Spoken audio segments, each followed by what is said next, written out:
الحمد لله رب العالمين حمدا كثيرا طيبا مباركا فيه حمدا يوافي نعمه ويكافئ مزيدا يا ربنا ولك الحمد ولك الشكر ولك الثناء الحسن كما ينبغي لجلالك وعظيم سلطانك اللهم صل وسلم على سيدنا ونبينا وشفيعنا ومولانا محمد وعلى آله وأصحابه ومن تبعهم واقتدى بهديهم واستنى بسنتهم إلى يوم الدين أما بعد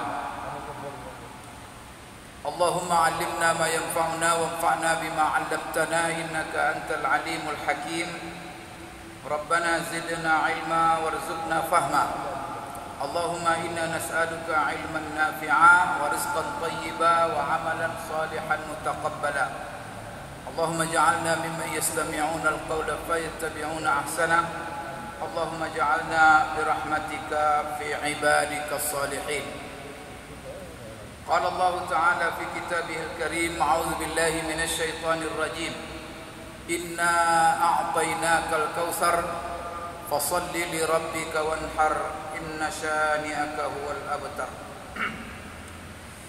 Yang sama-sama kita hormati, yang kita muliakan,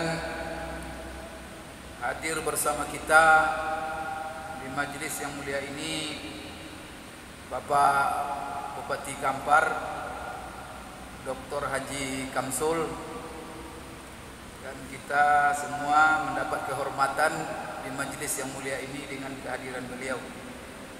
Mudah-mudahan dengan kehadiran beliau banyak pengajian-pengajian Islami ini semakin marak dan juga di seluruh Kabupaten Kampar. Dan kita doakan beliau selalu sehat walafiat, panjangkan umur dan diberikan kemudahan dan sukses di dalam memimpin Kabupaten Kampar. Semoga dengan kepemimpinan beliau Kabupaten Kampar ke depan akan lebih maju. Amin ya rabbal alamin.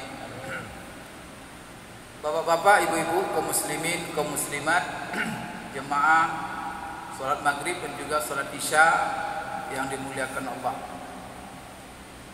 Berhubungan kita sudah berada pada hari ini menurut penetapan Kementerian Agama Republik Indonesia yang telah menetapkan berdasarkan hasil daripada sidang ru'yah, yaitu 1 Zulhijjah pada tanggal 1 Juli, yaitu pada hari Jumat.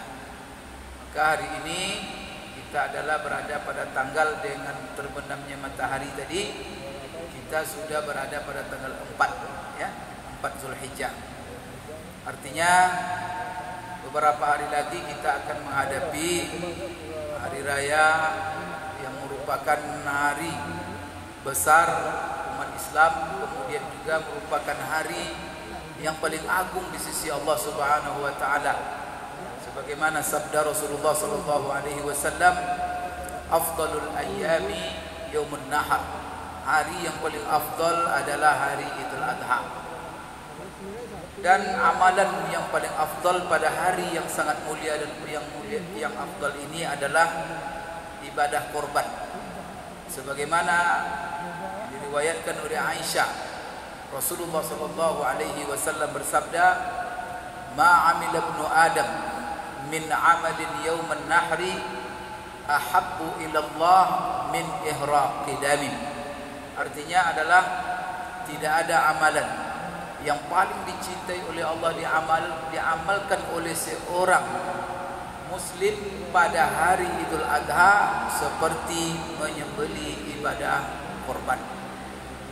Bapak-bapak, ibu sekalian, oleh karena itu tabligh akbar kita pada malam hari ini menyinggung masalah korban ini, ibadah korban dengan segala permasalahannya pada yang berhubungan dengan teknis cara melaksanakan ibadah kurban pada akhir-akhir ini dengan sistem kepanitiaan di setiap masjid, musalla, dan juga di lembaga-lembaga dan di komunitas-komunitas.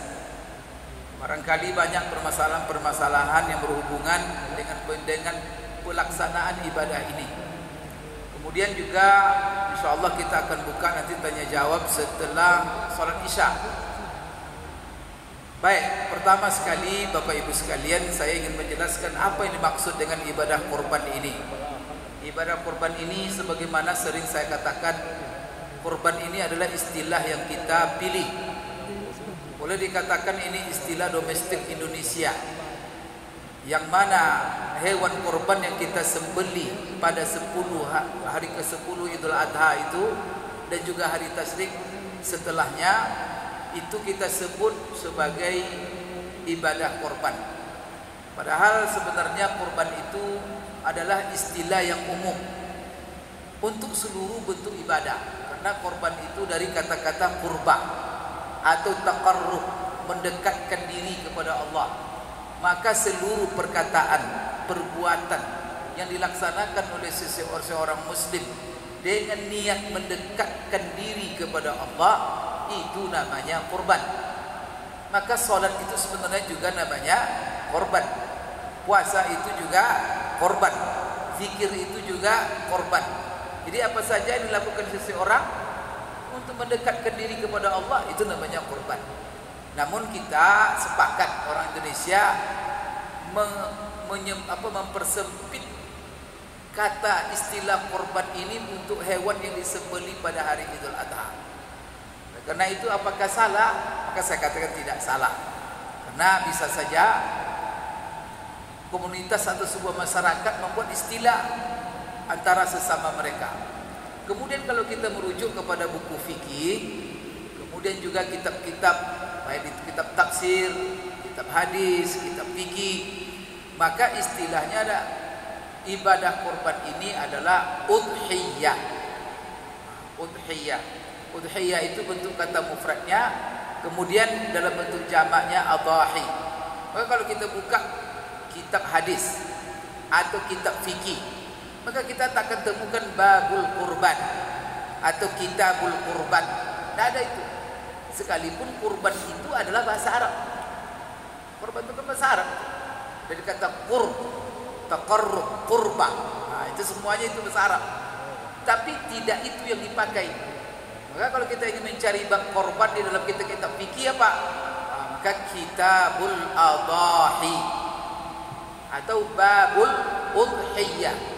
Itu biasanya di mana dibahas bab korban ini oleh para ulama. Kalau dalam kitab-kitab Syafi'iyah memang agak berbeda, ulama-ulama Syafi'iyah memposisikan di mana pembahasan bab korban ini.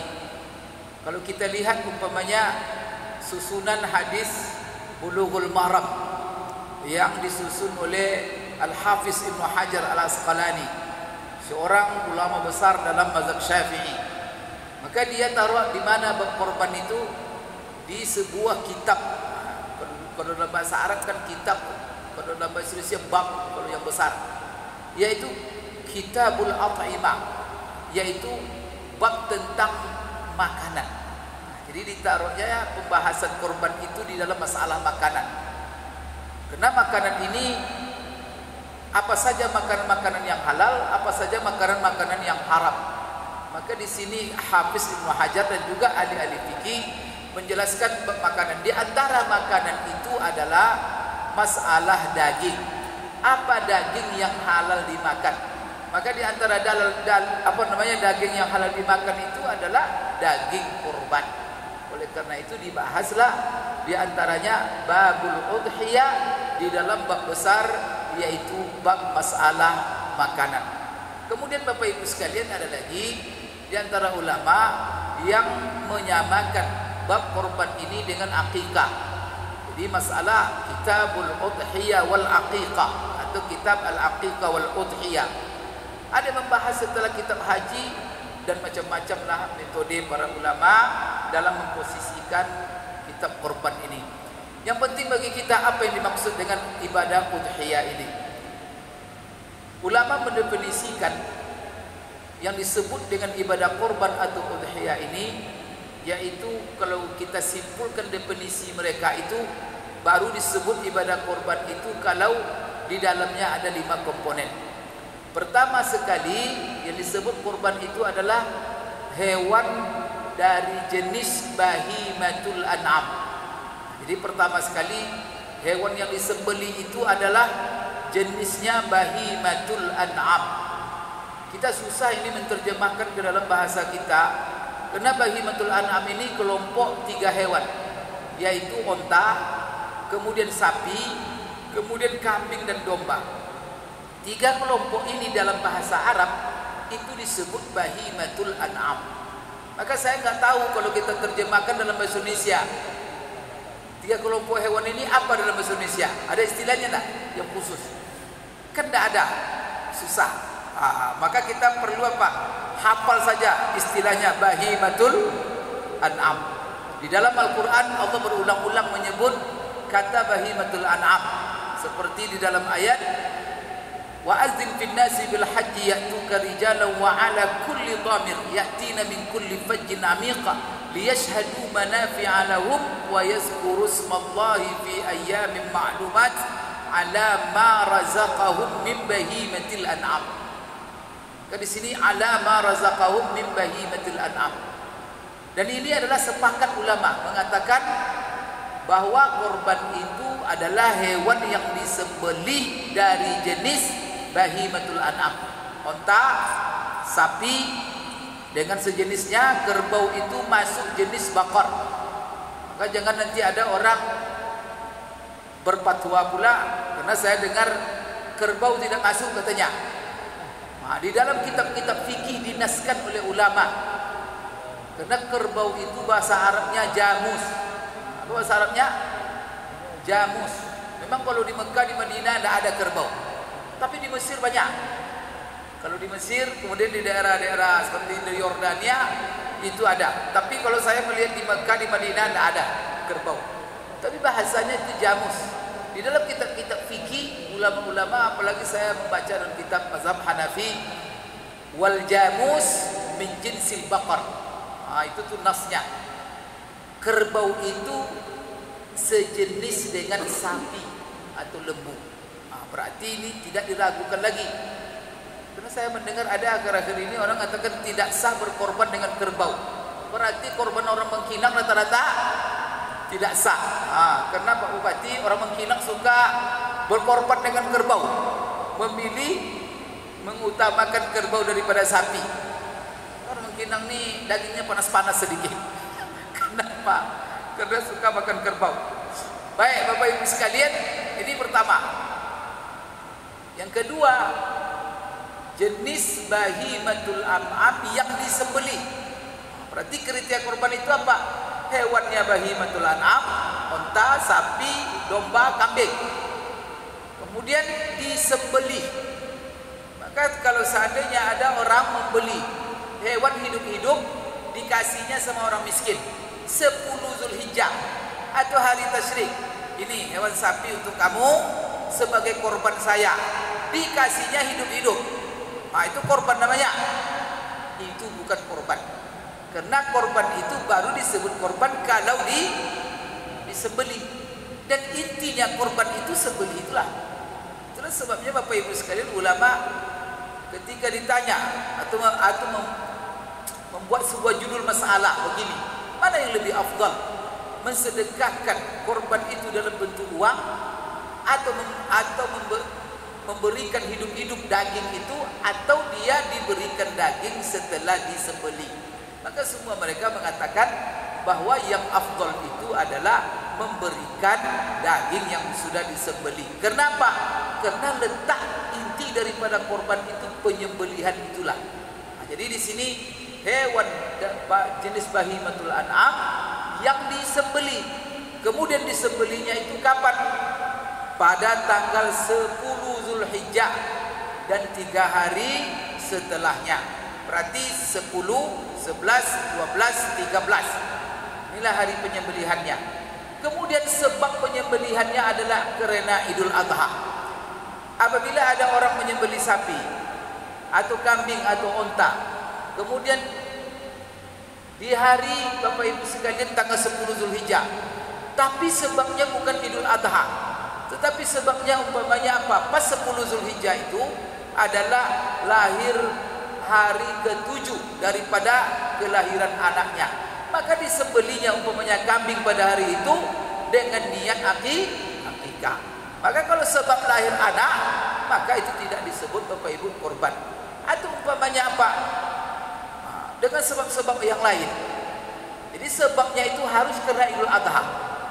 Terakhir Bapak Ibu sekalian yang disebut dengan korban oleh ulama, diniatkan dengan niat ibadah kepada Allah Subhanahu wa taala. Mungkinkah orang menyembeli hewan itu pada hari-hari itu tidak dengan niat ibadah? Mungkin sekali. Mungkin ada hari Rabu, orang Minang ini kan pas hari Rabu.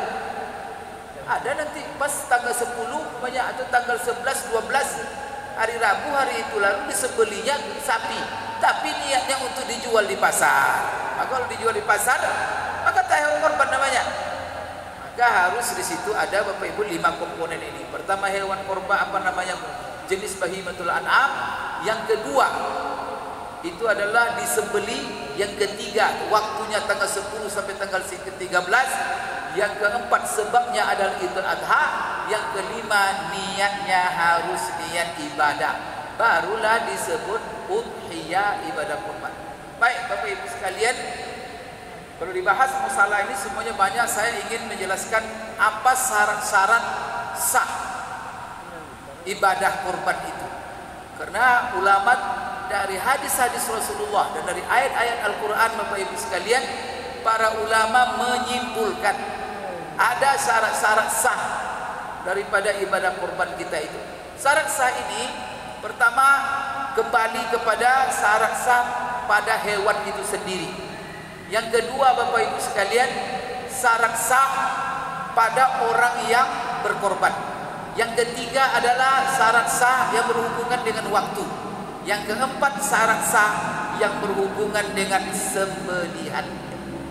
Berarti 4 hal yang perlu diperhatikan supaya betul-betul dipastikan korban kita itu sah. Sekarang pertama yang berhubungan dengan hewan.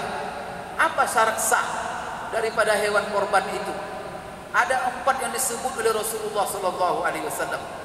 Dan syarat yang 4 ini Bapak Ibu sekalian, sepakat ulama menjelaskannya. Pertama, bahwa hewan korban itu sebagaimana saya katakan tadi, jenisnya adalah bahimatul an'am. Maka tidak sah korban. Bahimatul an'am ini ada 2 sifatnya. Bahimah itu artinya dungu, bodoh. Karena hewan itu bodoh. Kalau dia pintar seperti kita, tidak mungkin kita makan dia. Tidak bisa kita menyembelihnya. Yang kedua an'am. An'am itu sifatnya lunak, lembut, pelan. Jadi an'am itu jalannya tidak cepat.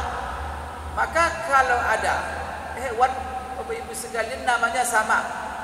Ada umpamanya sapi, tapi sapinya itu sapi wahsi, kan ada namanya bakar wahsi.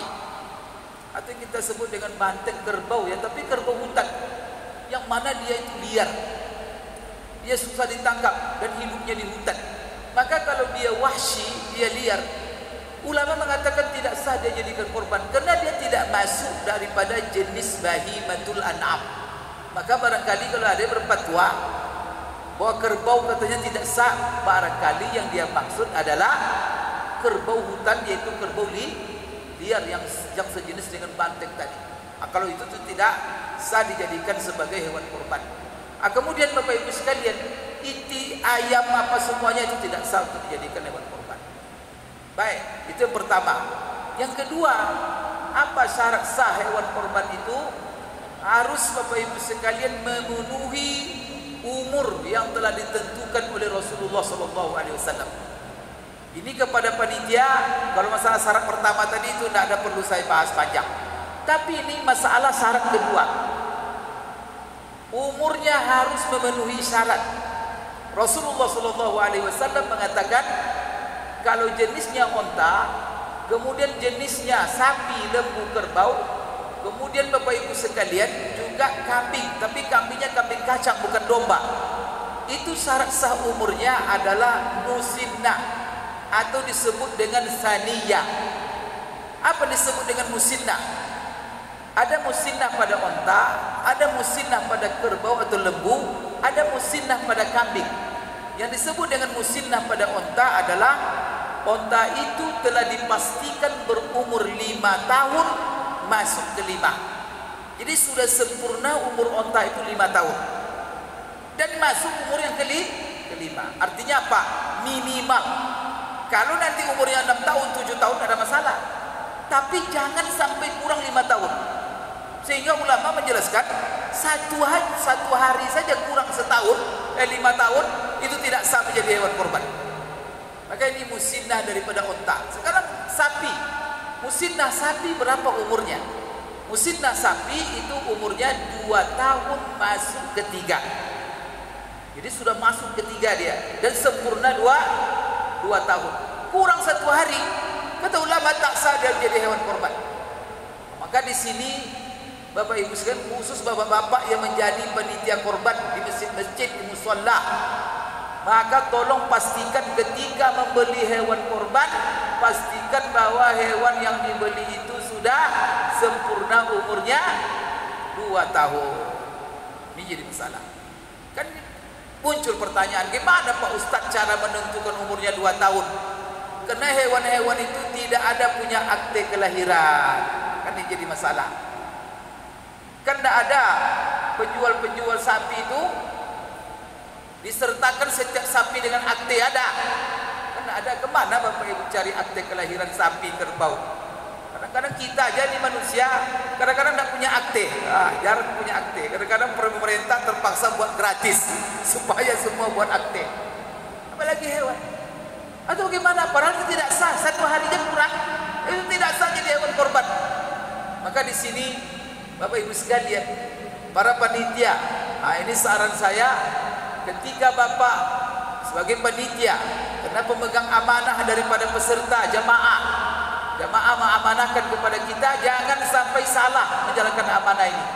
Jangan sampai disembeli nanti sapi umurnya 1,5 tahun. Tidak sah korban orang nanti, atau 1 tahun 7 bulan. Pastikan 2 tahun. Tapi Pak Ustaz gimana caranya? Ada orang-orang ahli. Itulah sebabnya Bapak Ibu, untuk menentukan umurnya 2 tahun, bagaimana caranya orang-orang ahli menentukan? Itu dilihat dari gigi.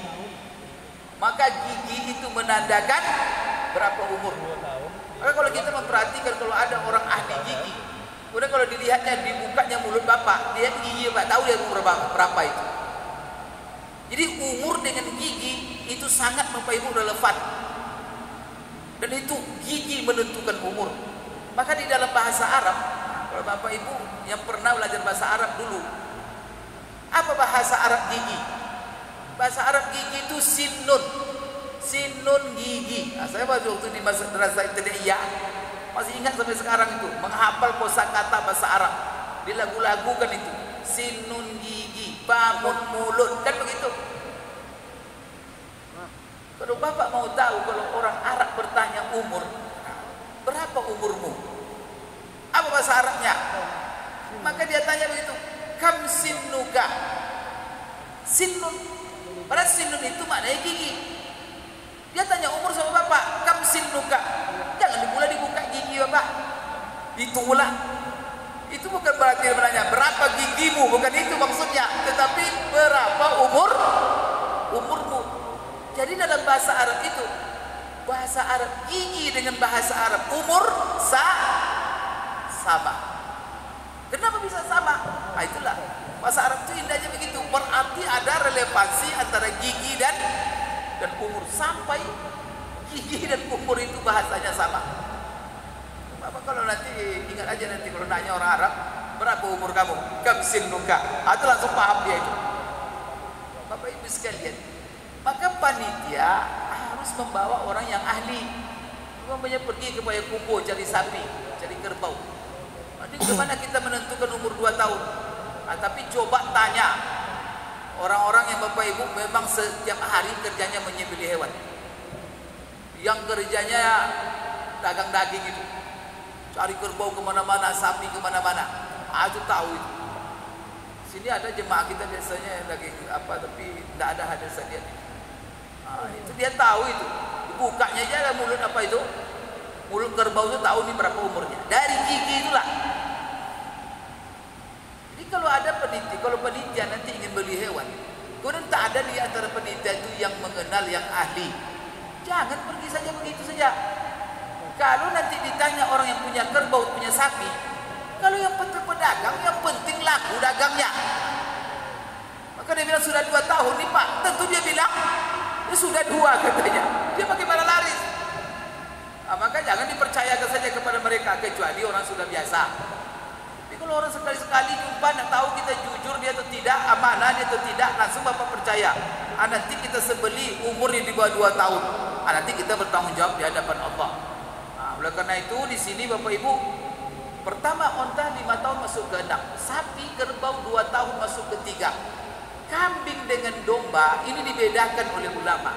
Kalau kambing kerempeng itu, kambing kecil, itu jumhur ulama, mazhab Hanafi, Maliki, kemudian Hambali mengatakan kalau kambing kecil itu umur 1 tahun masuk ke 2. Di sini tersendiri mazhab Syafi'i.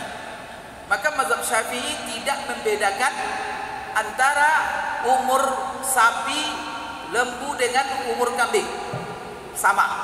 Maka kambing menurut mereka dalam mazhab Syafi'i tidak sah. Kambing itu dia jadi hewan kurban kecuali umurnya 2 tahun masuk ke 3. Kalau ada nanti Bapak Ibu yang mengatakan 1 tahun cukup, berarti mazhabnya bukan Syafi'i itu. Itu barangkali sudah punah mazhab. Kenapa? Kalau mazhab Syafi'i 2 tahun masuk ke 3 kambing. Tinggal sekarang domba. Domba di sini ada pembicaraan antara ulama. Kalau menurut mazhab Syafi'i domba, kalau domba bisa 1 tahun masuk ke 2. Yang domba ya, biri-biri domba boleh 1 tahun masuk ke 2 minimal. Kalau jumhur ulama malah domba itu bisa dikorbankan umur 6 bulan masuk ke 7. Di sini apa grade-nya kalau menurut Imam Syafi'i setahun masuk ke 2. Tapi kalau menurut jumhur cukup 6 bulan karena domba itu cepat besarnya. Tapi kalau kambing kacang kadang-kadang 5 tahun seperti setahun aja terus, nak besar-besar. Jadi Bapak Ibu sekalian, bagi mazhab Syafi'i di sini 2 tahun masuk ke 3, domba 1 tahun masuk ke 2, sapi, lembu, kerbau dengan apa semua sejenisnya itu 2 tahun masuk ke 3, dan jangan sampai umurnya kurang. Baik, ini syarat kedua, harus memenuhi umur. Kemudian syarat yang ketiga, baru hewan itu sah dijadikan sebagai hewan korban apabila hewan itu sehat, tidak sakit. Artinya apa? Hewan itu sehat, tidak cacat, bukan tidak sakit, tapi tidak cacat. Apa cacat-cacat yang membuat hewan itu tidak sah untuk dijadikan hewan korban? Ini Bapak Ibu sekalian, apa saja? Ada 4 yang dijelaskan oleh Rasulullah cacat hewan yang tidak boleh dijadikan hewan korban. Tolong diperiksa bapak-bapak para penitia, jangan sembarang beli hewan korban. Pertama, hewan itu tidak boleh hewan yang sifatnya awar. Apa itu awar? Matanya centang sebelah. Jadi mata tak melihat sebelah. Itu dalam bahasa Arab namanya awar. Maka rajulun awar berarti mata cuma satu yang awar. Kemudian yang menjadi patokan di sini bukan organ mata, tetapi fungsi mata. Pak Bapak Ibu, karena ada orang punya organ mata tapi tak punya fungsi. Bola mata ada tapi tak melihat. Hewan juga begitu. Ada kadang bola matanya bagus tapi fungsi tak ada. Maka bagaimana? Maka jadi nanti Pak ya, kalau kita panitia beli hewan, dilihat nanti. Coba centang hewan ini enggak. Kalau gini aja dia sini nak nampak oleh dia, atau jangan dibeli itu. Jangan dijadikan hewan kurban, itu hewan centang itu. Kenapa? Mau yang mata kanan aja lihat atau kiri aja lihat. Kita coba menaruh rumput di sebelah kanan matanya, enggak apa dia, enggak noleh dia. Berarti itu matanya bermasalah satu. hewan seperti ini tidak sah dijadikan hewan korban. Maka diperiksa itu pandangan mata, karena Rasulullah tekankan itu tidak sah 4 hal. Nah, kalau seandainya yang satu saja matanya tak melihat, tidak sah untuk menjadi hewan korban, apalagi buta kedua-duanya, tidak melihat sama sekali. Jadi sepakat ulama mengatakan hewan buta tidak sah dijadikan hewan korban sekalipun badannya gemuk. Kemudian sekalipun dinyatakan oleh dokter hewan bahwa badan hewan itu sehat. Nah, ini penting ini Bapak Ibu ya. Khususnya Bapak jadi penitia. Karena cacat ini ditegaskan oleh Rasulullah SAW. Itu yang pertama.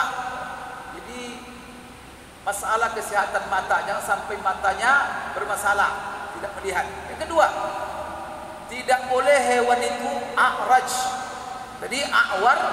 Yang kedua a'raj. A'raj itu apa? Pincang. Jadi saran saya kepada panitia korban, jangan beli hewan dalam kandang. Karena kadang diikat dalam kandang, tidak tahu dia pincang dia tuh ada gini-gini kan badannya bagus nih, umur sudah bagus apa, tapi kaki tak dilihat. Oleh karena itu setiap hewan yang dibeli keluarkan ajak jalan dia. Atau satu orang ajak jalan, pincang dia tahu? Tidak. Kalau sudah pincang begini satu-satu jalannya gini, atau jangan dibeli. Itu tidak sah dijadikan hewan kurban.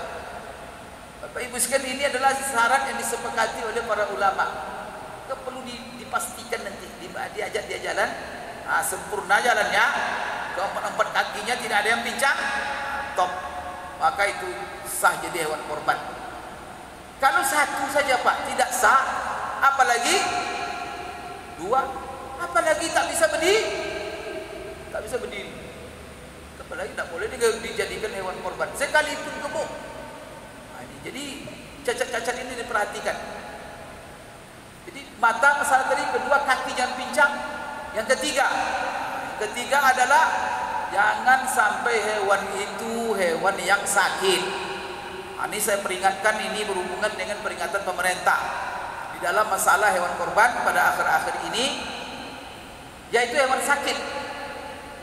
Tahu sakit sekarang apa sakit nama hewan sekarang ini? Sakit kuku ya. Mulut dan kuku kan. Nah, ini berbahaya sekali penyakit ini. Jadi hewan sakit ini nampak sakitnya. Ciri hewan sakit itu kan nampak. Di antaranya apa? Dia berdiri aja, tidak bergerak. Kemudian apalagi mengeluarkan air dari liurnya. Setelah itu Bapak Ibu sekalian, ada lagi hewan kalau kerbau berbunyi-bunyi dia kalau dia sakit. Ada lagi kalau dia sakit dia duduk aja, tidak mau berdiri, sakit. Kemudian juga sakit yang nampak. Walaupun dia badannya gesit tetapi kulitnya berkurang, itu juga tidak sah dijadikan korban. Sekarang Bapak Ibu sekalian, diantaranya apa? Itu hewan yang sudah dinyatakan penyakit berbahaya, hewan sekarang penyakit mulut dan kuku, itu tidak sah dijadikan hewan korban. Maka hati-hati kita kalau sudah dinyatakan oleh dokter hewan ini ada sakit mulut dan kuku, jangan Bapak Ibu dijadikan hewan korban. Bahkan para ulama berfatwa kalau ada hewan di dalam perawatan, umpamanya begini, dia lagi ada gejala sakit, kan ada namanya vaksin hewan, dan vaksin itu sifatnya antisipasi. Ketika divaksin hewan itu supaya jangan tertular oleh penyakit menular, penyakit hewan. Barangkali Bapak Ibu ada vaksin sekarang untuk mengantisipasi penyakit mulut dan kuku, maka divaksinlah hewan itu. Dokter kadang-kadang memberikan saran, hewan ini semenjak divaksin atau disuntik 3 bulan tak boleh dia disembelih. Apabila selama 3 bulan ini disembelih dan dimakan dagingnya, ini sangat berbahaya untuk kesehatan manusia. Maka kalau ada keterangan seperti itu, Bapak Ibu, tidak boleh kita membeli hewan itu dan menjadikan dia hewan korban, kecuali setelah masa yang ditanyatakan oleh dokter itu sudah berlalu. Maka perlu ditanya tempat orang yang menjual hewan itu, apakah hewan ini dalam perawatan, apakah hewan ini dinyatakan dalam penyakit mulut dan kuku, apakah ini hewan ini punya penyakit Dan ingat Bapak Ibu sekalian, khususnya mazhab Syafi'i dan juga ulama-ulama lain mengatakan bahwa hewan yang dinyatakan penyakit gila tidak sah dijadikan hewan korban. Kalau bahasa mengkinang kobo gilo atau dijadikan hewan korban, pindah gilo kawan nanti. Jadi itu dinyatakan itu hewan-hewan yang majnun, sapi gila apa gitu tidak boleh jadikan hewan korban, karena itu adalah hewan yang sakit. Kenapa Bapak Ibu? Salah satu hikmahnya karena khawatir nanti penyakit hewan itu berpindah kepada manusia yang mengkonsumsi dagingnya. Bapak Ibu sekalian, ini yang ketiga. Maka tolong hati-hati, ini masalah penyakit. Dan kita alhamdulillah dokter hewan di Kabupaten Kampar setiap ada penyembelihan, kadang-kadang Roger keliling itu melihat kesehatan hewan. Kemudian juga Bapak Ibu, kadang-kadang hewan sakit secara fisik sehat, tetapi kadang-kadang ketika kita bongkar, kadang hatinya berlobang, kadang hatinya sudah berulat, bagian-bagian di dalamnya. Kemudian kadang-kadang dokter hewan menyatakan ini tidak boleh dikonsumsi. Kalau sudah nanti dokter hewan mengatakan tidak boleh dikonsumsi, maka kita harus memberhentikannya. Kenapa? Karena Rasulullah SAW mengatakan la darara wa la dirar. Tak boleh kita memberi mudarat, saling memberi mudarat. Mudarat siapa? Diri kita. Memberi mudarat kepada orang lain, apapun yang memberikan membahayakan, memberi mudarat kepada diri dan kepada orang lain, itu wajib dihindari. Termasuklah apalagi masalah makanan, masalah daging. Jadi apabila dokter hewan menyatakan ini tidak layak, jangan Bapak Ibu dipaksakan daging itu nanti dibagi untuk dikonsumsi. Tetapi tidak ada masalah, daripada memberi mudarat dibuang dan dikubur daging itu, daripada berbahaya untuk kesehatan manusia. Baik, ini yang ketiga, masalah sakit. Yang keempat Bapak Ibu sekalian adalah jangan hewan itu sampai kurus. Jadi tidak sah menjadikan hewan korban itu kurus kering. Jadi bukan hanya kurus, tetapi kurus tambah lagi kering. Apa beda kurus dengan kurus dan kurus kering? Kalau kurus kering ini tak nampak dagingnya. Jadi kalau dia berdiri, yang nampak tuh tulangnya saja. Apalagi sudah kurus, berdirinya lemah. Datang angin goyang itu, mau tumbang dia. Bapak Ibu sekalian, hewan seperti ini tidak sah dijadikan hewan korban. Ini mohon maaf Bapak Ibu, kadang-kadang ya kita tidak apalah, tapi ada saja berita-berita yang tidak enak. Saya ini kan tempat bertanya, jadi banyak orang mengadu Bapak Ibu sekalian. Kadang-kadang apa hukumnya Pak Ustadz? Ini mungkin terjadi. Oleh karena itu tolong panitia ingat, jangan sampai kurus kering sapi itu. Rupanya apa? Rupanya dagingnya sudah dimasukkan ke dalam saku sebelum dia disembelih. Jadi ada panitia mencuri daging sebelum disembelih. Gimana caranya? Rupanya panitia itu kerjanya apa? Mencarilah. Setelah umpamanya para peserta dapatlah 20 ekor. Saya melihat Bapak Ibu, kita ini sekarang berapa ini? Kita Pak Bupati 37 ekor. Insya Allah kan kita sembelih, tapi kita semakin kita nanti tergantung instruksi Pak Bupati berapa akan disebarkan kecamatan-kecamatan dan berapa akan kita sembelih Pak nanti di Islami.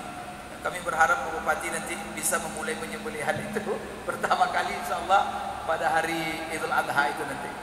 Jadi Bapak Ibu sekalian, ada kadang-kadang panitia. Kalau saya di sini saya jaga betul. Apa itu? Panitia ini ngambil fee pula dia. Maka dia cari penjual-penjual sapi di mana-mana tanya. Dia tak tanya, Bapak punya sapi daging sekian enggak? Sesuai dengan amanah para peserta. Yang ditanya dulu, saya ada 30 sapi, 20 sapi. Bapak kasih fee saya berapa satu ekor? Itu ditanya oleh panitia. Astagfirullah. Nah, sini saya taksi kamu 500. Telepon lagi satu, saya kasih 700. Telepon lagi satu, saya sanggup 1 juta, 2 juta. Pak, kalau dia cari yang paling tinggi fee-nya, kira-kira apa yang terjadi? Yang korban mana? Jadi sapi itu sudah jadi korban sebelum dikorbankan. Karena namanya pedagang, mungkin dia CP 2 juta, nanti ke dagingnya. Akhirnya Pak dikasihlah sapi kurus. Ini panitia ini kadang-kadang yang tidak amanah, yang penting dapat duit. Mau kurus mau gemuk, tidak ada urusan dia. Lihat Bapak Ibu, sapinya tulang. Jadi Bapak Ibu, Bapak-bapak panitia, ini ibadah. Jadi kalau sudah peserta itu berniat berkorban, itu artinya apa? Artinya Bapak Ibu, dia sudah serahkan korban itu kepada Allah. Maka hewan korban itu milik Allah. Kalau sudah milik Allah, jangan dimain-mainkan. Marah Allah nanti. Kalau mau cari rezeki, janganlah disitulah cari rezeki. Maka panitia-panitia ini, saya sudah nyata, saya jelaskan terus. Panitia itu sifatnya kan wakil, menerima amanah. Jadi mesin-mesin membuat panitia. Artinya apa? Para peserta, mari siapa mau berkorban, kami siap menyelenggarakan. Pada prinsipnya biasanya panitia-panitia itu lillahi ta'ala, mencari ibadah dia, mensyiarkan ibadah ini, ibadah korban ini. Maka mereka tidak mau dibayar, tidak mencari upah, bukan mencari keuntungan, tetapi mencari pahala di sisi Allah. Maka inilah amanah. Maka jangan kesempatan mencari dunia di situ, dan jangan mencari keuntungan pribadi di situ. Maka disitulah kesempatan kita. Kita jangankan melaksanakan ibadah orang lain, menunjukkan kebaikan kepada orang lain, tunjukkan saja. Kamu berbuat begini ya, lalu dibuat orang itu, kita dapat pahala itu sebagaimana dia dapat pahala, tanpa mengurangi pahala dia sedikit pun. Berapa pahala dia dapat, kita juga dapat. Cuma menunjukkan bagaimana kalau kita yang melaksanakan. Bahkan peserta itu hanya ngasih duit saja, kita yang beli, kita yang laksanakan, kita yang bagi. Masya Allah, pahalanya luar biasa. Hilang oleh cuma mencari fee itu, hilang semuanya Bapak Ibu. Setelah itu dosa pula, karena kita bermain-main. Karena yang namanya kita pemegang amanah, tidak boleh melakukan tindakan tanpa izin. Maka tidak boleh kita mencari fee kalau kita hanya sebagai wakil. Kalau kita ingin minta upah, maka terus terang kepada peserta-peserta yang menyerahkan hewan korban, saya tidak mau menyelenggarakannya kecuali di upah. Tapi upah itu Bapak Ibu sekalian jangan diambil dari daging, tapi silakan sepakat dengan peserta berapa mereka sanggup memberi upah panitia, dan jangan pula diambil upah itu dari fee tadi, karena itu nanti Bapak Ibu sekalian itu akan menganiaya, menzolimi daripada ibadah korban itu sendiri. Apa yang terjadi? Akhirnya Bapak Ibu sekalian, hewan itu kurus. Padahal Bapak Ibu, hewan yang paling afdal dikorbankan itu Rasulullah SAW mengatakan jenisnya bagus, kemudian Bapak Ibu warnanya bagus, kemudian dagingnya juga bagus, gemuk, kemudian juga harga mahal. Itulah yang paling afdal. Tapi kalau dengan fee itu Bapak Ibu sekalian, ini akan merugikan orang lain, dan ini berbahaya dan mengundang dosa. Karena waktu Isya sudah masuk, dan insya Allah akan kita lanjutkan setelah Isya dengan tanya jawab. Apapun yang Bapak Ibu tanya, saya kira ini banyak penelitian-penelitian korban di sini, maka silakan nanti Bapak Ibu ditanya dan kita diskusikan. Apa yang bisa saya jawab, kalau tidak bisa saya jawab, saya cari jawabannya dan akan kita jawab nanti di lain waktu. Aku qouli hadza wa astaghfirullah li wa lakum. Assalamualaikum warahmatullahi wabarakatuh.